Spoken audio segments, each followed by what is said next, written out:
Syahid. Apa itu mati syahid dalam Islam? Kata untuk syahid dalam literatur Islam adalah syahid. Kata ini sebenarnya berarti saksi, dan umum digunakan dalam Al-Quran yang berarti saksi atas sesuatu. Allah berulang kali disebut sebagai syahid, seperti dalam, Allah adalah saksi atas apa yang kamu lakukan. Al-Quran Surat 3 ayat 98, dan, Allah cukuplah menjadi saksi antara kami dan kamu. Al-Quran Surat 10 ayat 29. Nabi Muhammad Shallallahu Alaihi Wasallam disebut sebagai saksi atas para pengikutnya. Dan kaum muslimin disebut saksi atau pembawa kesaksian bagi seluruh umat manusia. Al-Quran Surat 2 ayat 143, yaitu pembawa kebenaran. Setiap nabi, termasuk Isa, disebut sebagai saksi atas para pengikutnya. Al-Quran Surat 4 ayat 41, Surat 5 ayat 117.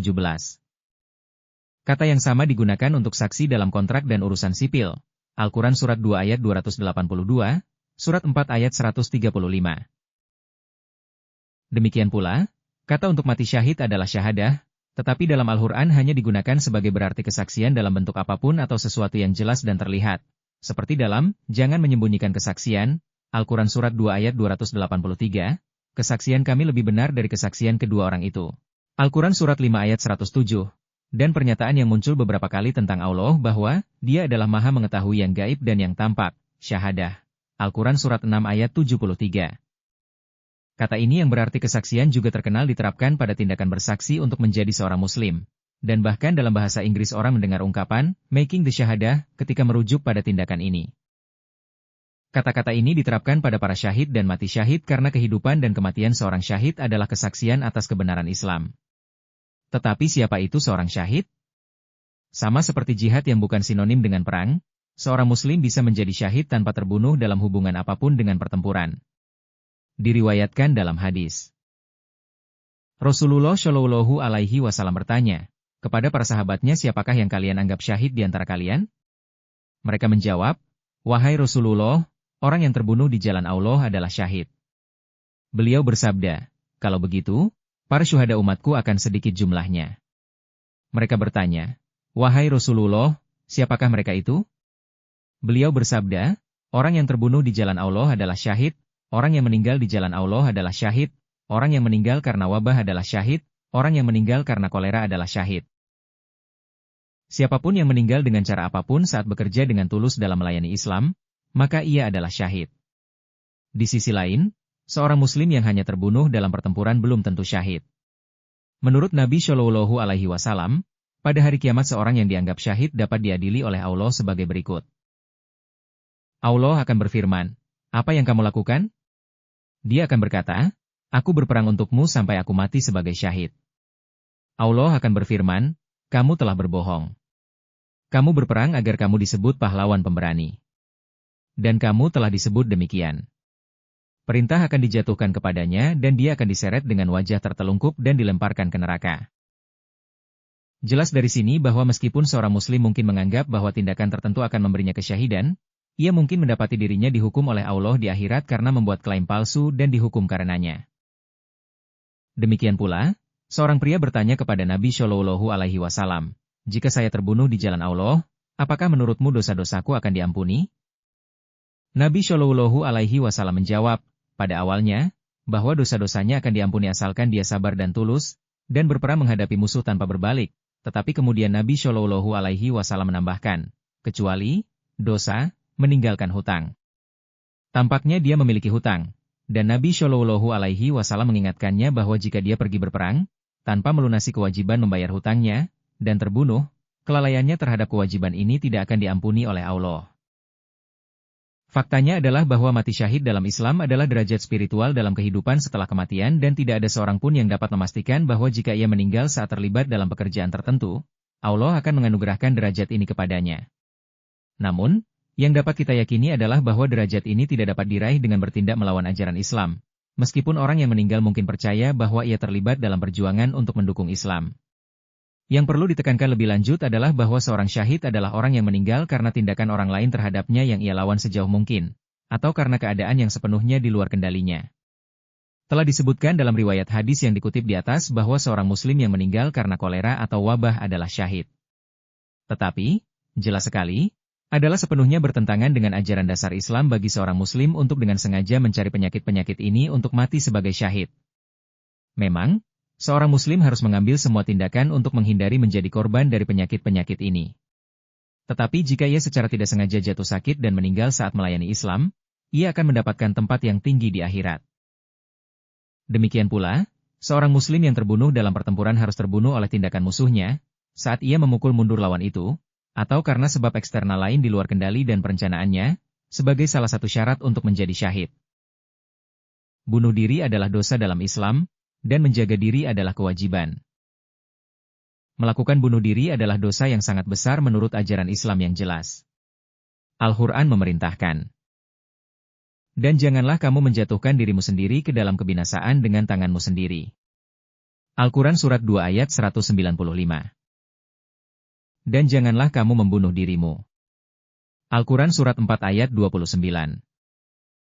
Dalam riwayat hadis, perbuatan bunuh diri sangat dikutuk oleh Nabi Muhammad Shallallahu Alaihi Wasallam yang bersabda, barang siapa bunuh diri dengan sesuatu, maka akan disiksa dengan sesuatu yang sama di neraka. Dalam Sahih Muslim, terdapat bab berjudul meninggalkan salat jenazah bagi orang yang bunuh diri yang di dalamnya diriwayatkan bahwa Nabi Muhammad Shallallahu Alaihi Wasallam secara pribadi menolak untuk mensolatkan jenazah orang yang bunuh diri. Di negara-negara Muslim, percobaan bunuh diri selalu dianggap sebagai tindak pidana dan pelakunya akan menghadapi hukuman hukum. Menjaga diri dan menyelamatkan hidup adalah naluri manusia yang paling mendasar. Tindakan untuk menyelamatkan hidup dianggap dalam Al-Quran sebagai masalah prioritas tinggi sehingga memungkinkan seorang muslim untuk mengesampingkan tugas wajib dan larangan tertentu, jika perlu, untuk menyelamatkan hidupnya. Kami memberikan beberapa rincian ini di bawah ini. 1. Di mana Al-Quran melarang makan beberapa hal, termasuk daging babi, ia mengizinkan konsumsinya jika menjadi sangat diperlukan untuk menyelamatkan hidup seseorang. Dalam 2 ayat, setelah menyebutkan makanan yang dilarang, dinyatakan, tetapi barang siapa terpaksa karena kelaparan, bukan karena ingin berbuat dosa, maka sesungguhnya Allah Maha Pengampun lagi Maha Penyayang. Al-Quran Surat 5 ayat 3. Tetapi barang siapa terpaksa, bukan karena keinginan dan tidak melampaui batas, maka sesungguhnya Tuhanmu Maha Pengampun lagi Maha Penyayang. Al-Quran Surat 6 ayat 145. Tidak ada tempat satupun dalam Al-Quran yang mengatakan bahwa jika seorang muslim mengundang kematian tertentu atas dirinya sendiri daripada menggunakan makanan yang dilarang untuk menyelamatkan hidupnya, maka ia adalah semacam syahid. 2. Seorang muslim yang mengingkari imannya di bawah paksaan dan tekanan untuk menyelamatkan hidupnya, sementara beriman kepada Islam di dalam hatinya, dikecualikan dari celaan dalam Al-Quran. Barang siapa kafir kepada Allah setelah ia beriman, bukan orang yang dipaksa kafir padahal hatinya tetap tenang dalam keimanan, tetapi orang yang melapangkan dada untuk kekafiran, maka atas mereka kemurkaan Allah dan bagi mereka azab yang besar, di akhirat. Al-Quran Surat 16 ayat 106. Maka jika seorang muslim diancam oleh musuh Islam bahwa ia akan dibunuh, kecuali ia melepaskan Islam, atau menghadapi konsekuensi mengerikan lainnya, Al-Quran mengizinkannya untuk menyelamatkan hidupnya dengan hanya melakukan pengingkaran lahiriah, meskipun akan menjadi dosa besar untuk melakukan pengingkaran yang sama secara sukarela. 3. Jika berpuasa selama bulan Ramadan akan membahayakan nyawa seorang muslim laki-laki atau perempuan, muda atau tua, kewajiban ini ditangguhkan. Sekali lagi, dengan sengaja menyebabkan cedera pada diri sendiri, demi menjalankan kewajiban puasa, bukanlah perbuatan baik atau berjasa dalam Islam. 4. Sudah menjadi hal yang lumrah bahwa kewajiban untuk menunaikan ibadah haji, ziarah ke Mekah, tidak berlaku bagi siapapun yang hidupnya akan terancam karena alasan apapun saat melakukan kunjungan tersebut. Akhirnya, sebagaimana dijelaskan sebelumnya dalam buku ini, bahkan mengangkat senjata untuk berperang, dengan mempertaruhkan nyawa, hanya diizinkan oleh Islam untuk menyelamatkan dan mempertahankan hidup, karena alternatifnya adalah menghadapi kematian dan kehancuran tertentu. Misalnya, Surat 22 ayat 39 dan 40 yang telah dikutip di bagian 4 buku ini, yang mengizinkan Muslim untuk berperang jika perang telah dilancarkan terhadap mereka, dan mereka diwajibkan untuk memukul mundur musuh-musuh mereka untuk menyelamatkan semua tempat ibadah dari kehancuran. Dengan memukul mundur musuh mereka, Muslim menyelamatkan hidup mereka sendiri, bukan melakukan bunuh diri. Bidadari di surga sebagai balasan bagi para syahid. Gagasan yang keliru bahwa seorang muslim laki-laki yang meninggal sebagai syahid akan diberi hadiah 72 bidadari di akhirat telah mencemarkan nama baik Islam dan menjadikannya bahan ejekan, serta menjadi sumber hiburan dan cemoohan bagi mereka yang tidak memahami ajaran Islam mengenai akhirat. Dalam buku saku ini kita tidak dapat membahas secara rinci konsep surga dalam Islam atau taman kehidupan akhirat, tetapi poin-poin penting berikut perlu diketahui. Pertama, ganjaran di akhirat bukanlah hal-hal materi yang kita nikmati di dunia fisik ini. Kehidupan setelah kematian berada di dunia yang bahkan tidak dapat dibayangkan oleh pikiran manusia di dunia ini, dan manusia di sana akan memiliki keberadaan yang sama sekali berbeda yang tidak dapat diketahui di sini. Allah berfirman, "Kami telah menentukan kematian di antara kamu dan kami sekali-kali tidak dapat dikalahkan, untuk mengganti keadaanmu, dengan keadaan yang lebih baik, dan menjadikanmu tumbuh dalam apa yang kamu tidak ketahui." Al-Quran Surat 56 ayat 60 hingga 61. Terjemahan-terjemahan bahasa Inggris lainnya merangkai bagian kedua dari kutipan ini sebagai, mengubah sifat keberadaanmu dan menjadikanmu ada kembali dalam bentuk yang belum kamu ketahui, Muhammad Asad, menghasilkanmu lagi dalam bentuk yang tidak kamu ketahui, Rodwell, dan, bahwa kami dapat mengubahmu dan menjadikanmu apa yang tidak kamu ketahui, Piktal. Kenikmatan di Al-Jannah akhirat bersifat tidak diketahui di dunia ini, sebagaimana firman Al-Quran. Tidak seorang pun mengetahui apa yang tersembunyi bagi mereka, yaitu, bermacam-macam nikmat, yang menyenangkan pandangan mata sebagai balasan terhadap apa yang telah mereka kerjakan. Al-Quran Surat 32 ayat 17. Inilah sebabnya mengapa gambaran Al-Jannah akhirat disebut sebagai perumpamaan, seperti dalam, perumpamaan surga yang dijanjikan kepada orang-orang yang bertakwa, Al-Quran Surat 13 ayat 35 dan Surat 47 ayat 15. Kedua, Al-Quran telah menjelaskan dengan sangat gamblang tidak kurang dari 8 kali bahwa laki-laki dan perempuan berhak sama atas ganjaran kehidupan surgawi. Dikatakan, "Dan barang siapa mengerjakan amal soleh, baik laki-laki maupun perempuan, sedang ia orang yang beriman, maka mereka itu akan masuk surga." Al-Quran Surat 4 ayat 124. Allah menjanjikan kepada orang-orang mukmin, laki-laki dan perempuan, surga-surga yang mengalir di bawahnya sungai-sungai, mereka kekal di dalamnya, dan tempat-tempat tinggal yang baik di surga-surga Aden. Dan keriduan Allah adalah yang terbesar. Itulah kemenangan yang agung. Al-Quran Surat 9 ayat 72. Surga-surga Aden yang mereka masuki bersama orang-orang yang berbuat baik dari bapak-bapak mereka, istri-istri mereka, dan keturunan mereka. Al-Quran Surat 13 ayat 23. Wahai hamba-hambaku, orang-orang yang beriman kepada ayat-ayat kami dan berserah diri, kepada kami masuklah ke dalam surga, kamu dan istri-istrimu, dengan gembira. Di dalamnya ada apa yang diinginkan oleh jiwa dan menyenangkan mata, dan di dalamnya kamu akan kekal. Al-Quran Surat 43 ayat 68 hingga 71. Pada hari itu kamu akan melihat orang-orang mukmin laki-laki dan perempuan, cahaya mereka memancar di hadapan mereka dan di sebelah kanan mereka. Kabar gembira bagimu pada hari ini. Surga-surga yang mengalir di bawahnya sungai-sungai, mereka kekal di dalamnya.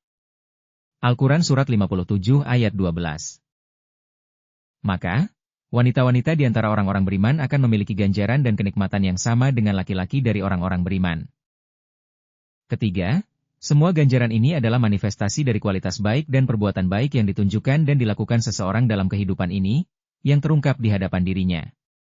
Misalnya, cahaya yang memancar di hadapan mereka dan di sebelah kanan mereka. Al-Quran Surat 57 ayat 12, bukanlah lampu fisik dunia ini, melainkan representasi dari cahaya iman mereka. Di satu tempat dalam Al-Quran kita membaca, "Dan orang-orang yang beriman dan beramal soleh dimasukkan ke dalam surga-surga yang mengalir di bawahnya sungai-sungai, mereka kekal di dalamnya dengan izin Tuhan mereka. Salam penghormatan mereka di dalamnya adalah, salam." Tidakkah kamu melihat bagaimana Allah membuat perumpamaan perkataan yang baik seperti pohon yang baik, akarnya teguh dan cabangnya menjulang tinggi, yang menghasilkan buahnya setiap musim dengan izin Tuhannya? Dan perumpamaan perkataan yang buruk seperti pohon yang buruk, yang telah dicabut dari permukaan bumi, ia tidak memiliki kestabilan. Al-Quran Surat 14 ayat 23 hingga 26. Setelah menyebutkan Al-Jannah akhirat, perkataan yang baik dibandingkan dengan pohon yang baik, yang selalu berbuah.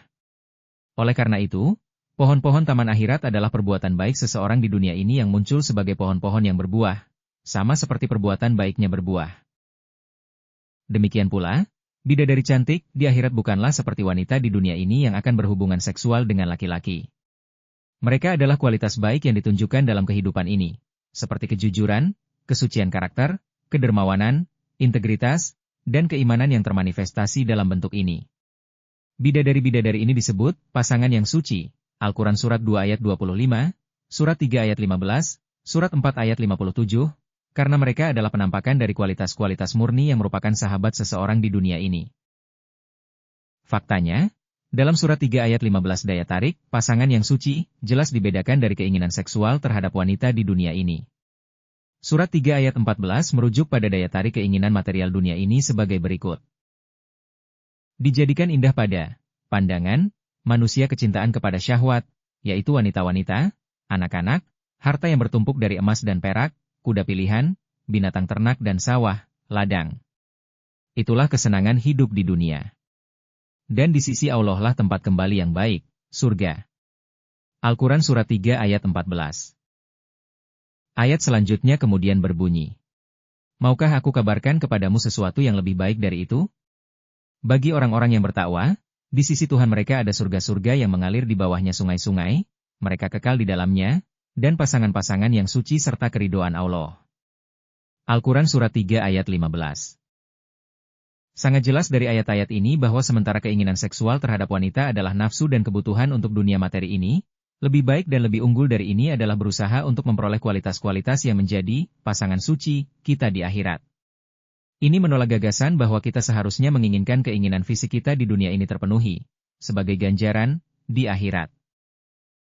Dalam banyak artikel baru-baru ini, yang diterbitkan di situs web dan di tempat lain, sebuah hadis Nabi Muhammad SAW dari Tirmidzi dikutip, seringkali sebagai ejekan dan cemoohan, yang menyatakan bahwa seorang pria di surga akan memiliki 72 istri, yang oleh artikel-artikel ini disebut sebagai 72 bidadari.